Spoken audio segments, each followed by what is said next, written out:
నమస్తే, నా పేరు తేజస్విని. బీసీఎన్ న్యూస్ కి స్వాగతం. ముందుగా ముఖ్యాంశాలు.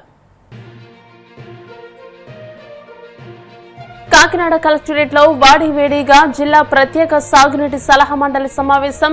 ఏలేరు నుంచి 53,000 ఎకరాలకు 1000 క్యూసెక్కుల నీటి విడుదలకు అంగీకారం.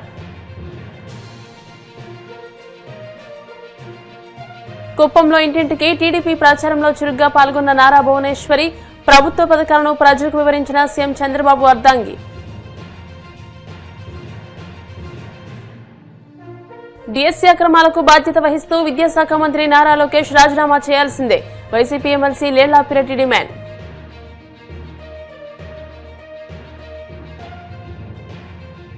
తిరుమల శ్రీవారిని దర్శించుకున్న సినీ నటుడు బెల్లంకొండ శ్రీనివాస్. ఆలయ మర్యాదలతో స్వాగతం పలికిన అధికారులు. ఎల్నినో కాస్త సూపర్ ఎల్నినోగా మారిపోవడంతో ఒక్కసారిగా పరిణామాలు మారిపోయాయి. నిన్న మొన్నటి వరకు సాగునీరిస్తామన్న అధికారులు మాట మార్చేస్తున్నారు. ఈ నేపథ్యంలో కాకినాడ కలెక్టరేట్ లో జరిగిన జిల్లా ప్రత్యేక సాగునీటి సలహా మండలి సమావేశంలో ఎట్టి పరిస్థితుల్లోనూ సాగునీరివ్వాలని పిఠాపురం సాగునీటి సంఘాల ప్రతినిధులు, రైతులు పట్టుబట్టారు.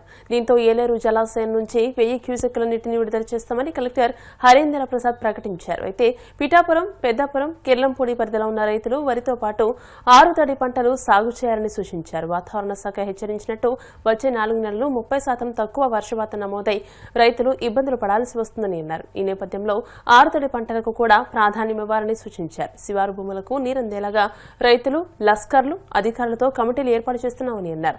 ఎంపీ ఉదయ్ శ్రీనివాస్ మాట్లాడుతూ ఏలేరులో డెడ్ స్టోరేజ్ ను కూడా 2 నుండి 3 టీఎంసీలు వినియోగించడానికి ప్రయత్నాలు చేస్తున్నామని, దీని లిఫ్టింగ్ కు అయ్యే 3 కోట్ల వ్యయం ప్రభుత్వం భరిస్తుందని హామీ ఇచ్చారు. అధినేత అలాగే రాష్ట్ర ఉప ముఖ్యమంత్రి గారు పవన్ కళ్యాణ్ గారు ఆదేశాల మేరకు కాకినాడ జిల్లాలో ఇరిగేషన్ రివ్యూ మీటింగ్ జరపడం జరిగింది. ఇందులో అక్కడి నుంచి ఎమ్మెల్సీ గారు, అలాగే మా ఎమ్మెల్యే నానాజీ గారు, డిసిబి బ్యాంక్ చైర్మన్ తుమ్మల బాబు గారు, పెన్నెం దొరబాబు గారుతో పాటు కలెక్టర్ గారు, స్టేట్ ఇరిగేషన్ అడ్వైజరీ నుంచి హెడ్ కూడా రావడం జరిగింది. Total entire irrigation department and నీటి సంఘాల ప్రెసిడెంట్లు, చైర్మన్స్ అందరూ కూడా పాల్గొనడం జరిగింది. ఇందులో రాష్ట్రంలో ఇప్పుడు సుమారు ఎల్నినో పరిస్థితులను బట్టి 90% రెయిన్ఫాల్ తక్కువ పడ్డది. అదే కాకినాడ జిల్లాలో అయితే 63% రెయిన్ఫాల్ మనకి తక్కువ పడ్డది. మనకి సుమారు 14 to 15 టీఎంసీలు వాటర్ అవసరం ఉండగా 8.2 టీఎంసీలు మాత్రమే ఇక్కడ మనకు ఇప్పుడు అవైలబిలిటీలో ఉంది. సో ఈ ఇరిగేషన్ రివ్యూ మీటింగ్లో తీసుకున్న నిర్ణయాలు ఏంటంటే 8.2 ఇప్పుడు అట్ ప్రజెంట్ ఒక 1000 క్యూసెక్ని రిలీజ్ చేసే విధంగా రైతులు కోరుతున్న దాని ప్రకారం 1000 క్యూసెక్స్ని మా ఉప ముఖ్యమంత్రి పవన్ కళ్యాణ్ గారు ఇమీడియట్లీ రిలీజ్ చేసే విధంగా చెప్పడం జరిగింది. సో దాన్నే ఇక్కడ మీటింగ్లో కూడా ఆమోదం తెలిపి దాన్ని రిలీజ్ చేసే విధంగా డిసిషన్ తీసుకున్నారు. దీంతోపాటు డెడ్ స్టోరేజ్ నుంచి ఎలాగా ఉన్న వాటర్ని వాడుకోవాలి అనే దాని ప్రకారం ఆ డెడ్ స్టోరేజ్ వాడుకోవడానికి కావాల్సిన నిధులను కూడా తీసుకొచ్చే విధానంగా స్టేట్ అడ్వైజరీ బాడీకి మనం చెప్పడం అంటే ఈ ఒక ప్రక్రియని చెప్పడం జరిగింది.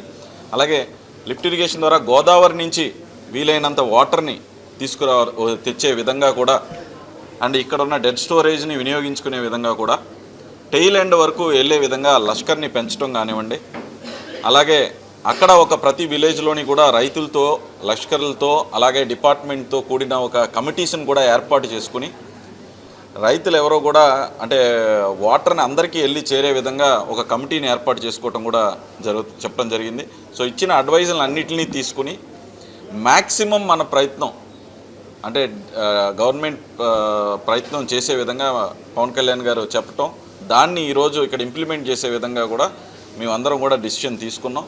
సో డెఫినెట్లీ రానున్న రోజుల్లో కూడా ఫోర్కాస్ట్లో కూడా ఉన్న దానికన్నా ఎప్పుడు పడేదానికన్నా రానున్న నెలల్లో కూడా 30% వర్షం తక్కువ పడేలాగే ఫోర్కాస్ట్ ఉందో తప్ప పెరిగే విధంగా లేదు.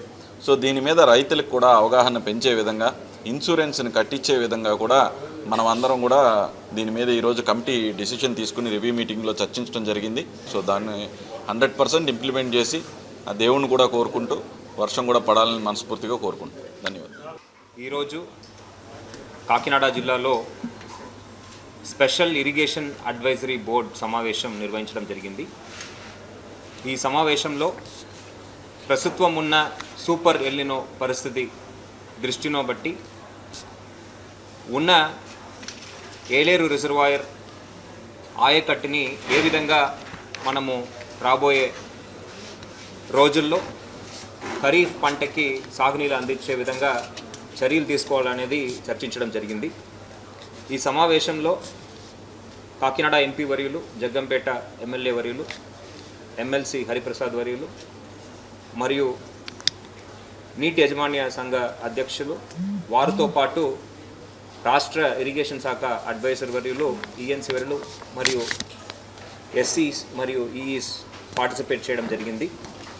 ఈ సమావేశంలో ప్రస్తుతం ఉన్న వాతావరణ పరిస్థితి గురించి డీటెయిల్డ్గా డిస్కస్ చేయడం జరిగింది. ఏదైతే ఈ ఎల్నినో ప్రభావం ఉందో దానివల్ల గత 4 నెలలుగా తగ్గుతున్న వర్షపాతం, దీనివల్ల మనము ఏ విధంగా రైతులు సాగుకు తయారు కావాలి అని చర్చించడం జరిగింది. ఈ సమావేశంలో ప్రస్తుతం ఏలేరు రిజర్వాయర్లో ఉన్న 8.2 టీఎంసీ ఏ విధంగా మనము వినియోగించుకోవాలి అనేది కూడా పూర్తిగా చర్చించడం జరిగింది. ప్రస్తుత పరిస్థితిలో ఎంతవరకు నీళ్ళు రైతు సాగు కోసం అందించాలని ప్రజాప్రతినిధులు వారొక సందేశాలు ఇవ్వడం జరిగింది. ఏదైతే 53,000 ఎకరాలు ఆయకట్టు ఏలేరు కింద ఉందో వాటిని పూర్తిగా మనము ఈసారికి కూడా సాగు కోసం నీరు అందించాలని ప్రజాప్రతినిధులు కోరడం జరిగింది. ప్రస్తుతం గోదావరి ద్వారా ఏ విధంగా ఉన్న నీటిని మనము ఇంకా పెంచుకోవచ్చు, అదేవిధంగా ఏ విధంగా నీటి యాజమాన్యం మనము మెరుగుగా చేసుకుంటే ఉన్న 53,000 ఎకరాలు కూడా సాగు చేయవచ్చు అనేది కూడా చర్చించడం జరిగింది.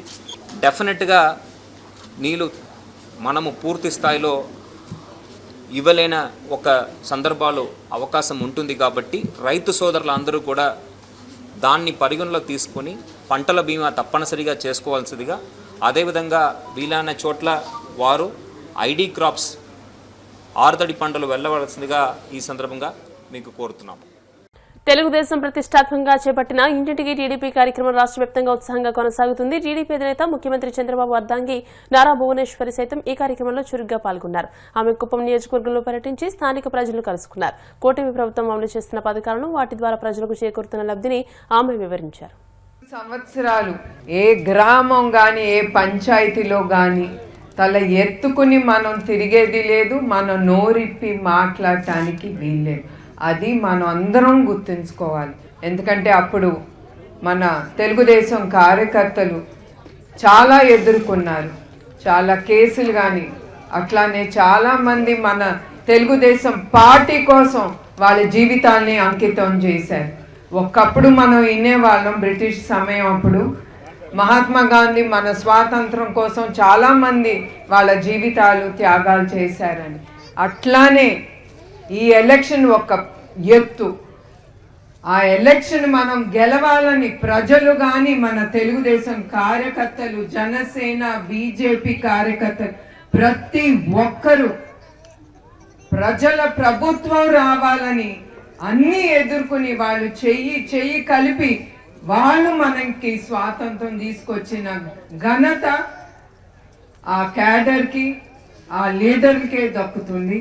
అట్లానే మన ఆంధ్ర రాష్ట్ర ప్రజలు, ఎస్పెషల్లీ మహిళలు, ఏనాడు మీరు బయటికి రాని మహిళలు కూడా బయటకు వచ్చి మీరు మీ స్వాతంత్రం కోసం, అదే కాకుండా మీ బిడ్డలు కానీ మీ కుటుంబం కానీ చాలా అనుభవించారు. అవునా కాదా?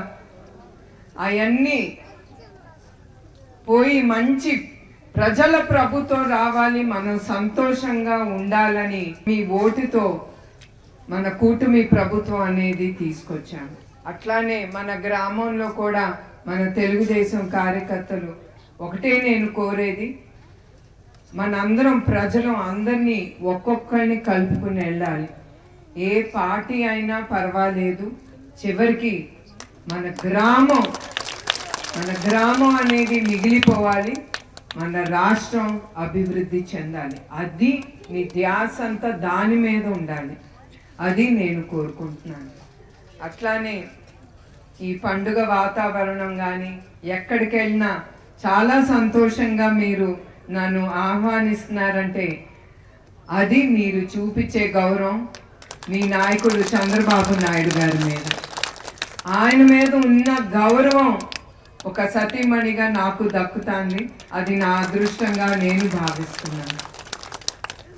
అట్లానే మహిళను చూస్తూ ఉంటే ఉమ్మడి ఆంధ్రప్రదేశ్ అప్పుడు చంద్రబాబు నాయుడు గారు మహిళలు వాళ్ళ కాళ్ళ మీద వాళ్ళు నిలబడాలి అని అప్పుడు ఆయన డ్వాకిరా మహిళా గ్రూప్ అనేది తీసుకొచ్చారు. మీకు ఆ మహిళా గ్రూప్ గురించి తెలుసామా? చాలామంది దాంట్లో మెంబర్స్గా ఉండుంటారు. దాంతో మీరు చాలా లబ్ధి పొందుతున్నారా లేదా చెప్పాలి మీరు. అట్లా ఆ ఆలోచనతో మహిళలు వాళ్ళ కాళ్ళ మీద వాళ్ళు నిలబడాలి, వాళ్ళు చెయ్యి జార్చి మీ భర్తల్ని కూడా ఏది అడగకూడదు, మీరు స్వాతంత్రంగా ఒక 10 రూపాయలు ఖర్చు పెట్టుకోవాలనే ఆలోచనతో దూరదృష్టితో మీ నాయకుడు చంద్రబాబు నాయుడు గారు ఆ డ్వాక్రా మహిళా గ్రూప్ అనేది తీసుకొచ్చారు. అట్లానే ఇప్పుడు కూడా ఆయన P4 అనేది తీసుకొచ్చిన పథకం మీరందరూ ఉపయోగించుకుని మీరు ఏదో ఒక గవర్నమెంట్ ఇక్కడికి రావాలి. జిల్లాలోని బిఎల్ఓల చొరవతో రాష్ట్రంలోని పశ్చిమ గోదావరి జిల్లా మొదటి స్థానంలో నిలిచిందని బీజేపీ జిల్లా అధ్యక్షురాలు అయినప్పుడు శ్రీదేవి పేర్కొన్నారు. తాడేపల్లిగూడెం కిరాణా వర్తక సంఘ భవనంలో బీజేపీ నియోజకవర్గ స్థాయి సంస్థాగత సమావేశం నిర్వహించారు. ఈ సందర్భంగా శ్రీదేవి మాట్లాడుతూ అర్హులైన ప్రతి ఒక్కరూ ఓటరు జాబితాలో పేరు నమోదు కావాల్సిందేనని సూచించారు. ప్రతి మండలంలో కూడా బిఎల్ఏ2 నియమించుకుని జిల్లా వ్యాప్తంగా మనమందరం కూడా గ్రౌండ్లో పనిచేయడం జరిగింది. ఈ పనికి మనకి సక్సెస్ఫుల్గా పశ్చిమ గోదావరి జిల్లా రాష్ట్రంలోనే నెంబర్ 1 స్థానం రావడం జరిగింది. దానికి జిల్లా టీం మరియు జిల్లా ఏదైతే అసెంబ్లీ బిఎల్ఏ1లు చాలా కష్టపడి పనిచేసి ఫామ్స్ ఎన్విటేషన్ ఫామ్స్ ఏదైతే గ్రౌండ్లోకి ఇచ్చామో ఇవ్వటమే కాదు, అవి మళ్ళీ తిరిగి రాంగ్ కూడా వెనక్కి వచ్చిన వాళ్ళు అన్నీ కరెక్ట్గా ఇవ్వటం అంతా కూడా సక్సెస్ఫుల్గా బిఎల్ఏ1లు పనిచేయటం ఈ వేళ పశ్చిమ గోదావరి జిల్లా రాష్ట్రంలోనే మన పేరు వారు చెప్పడం తెలియజేశారు. కానీ మనం ఇంతటితో పని అయిందని భావించొద్దు. ఇప్పటిదాకా మనం గ్రౌండ్లో ఎవరికి వారు బిఎల్ఏ2 అన్నీ కూడా మీరు ఎక్కడ దొంగ ఓట్లు ఉన్నాయి, ఎక్కడ కొత్త వారిని మనం ప్రమోట్ చేయాలి, ఎక్కడ చనిపోయిన వారి ఓటింగ్ ఉన్నది అన్నది ఒక అవగాహనతో ఇప్పటిదాకా పనిచేసి ఒక 25% ఒక ఆలోచనతో మనం ఉన్నాం.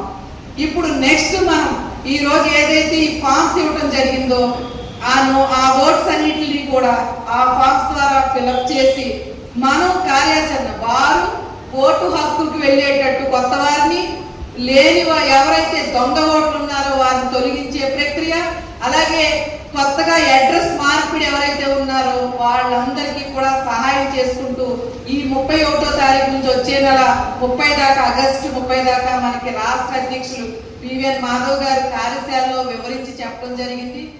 ఎస్ఐ మొదటి దశ పూర్తయి 2వ దశలోకి వచ్చాం. మనం మొదటి దశలో ప్రతి బిఎల్ఏ2 కూడా చాలా చక్కగా మేము ఈ బూతుల్లో పనిచేసి ఎస్ఐని దిగ్విజయంగా పూర్తి చేసినందుకు, ఒక దశను పూర్తి చేసినందుకు ముందుగా మీ అందరికీ తాడేపల్లిగూడెం అసెంబ్లీ బిఎల్ఏ1గా పేరున కూడా నా ధన్యవాదాలు.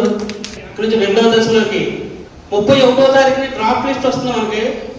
ప్రతి ఒక్క బిఎల్ఏ2 కూడా మీ సచివాలయంలో బిఎల్ఓ కలిసి ఆ డ్రాఫ్ట్ లిస్ట్ని పరిశీలించాలి.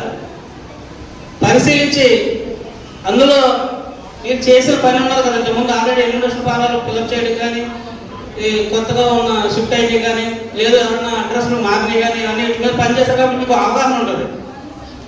దాని ప్రకారం లిస్టు ఉన్నదా లేదా, ఇందులో ఏమన్నా అవగాహనలు జరిగినాయా, ఇలా తెలియని వాళ్ళ విషయంలో ఆ ఓటు మంద కాదు మనకెందుకులని దురుద్దేశపూర్వకంగా కూడా కొన్ని ఓట్లు ఇంకా అప్లోడ్ అవ్వాల.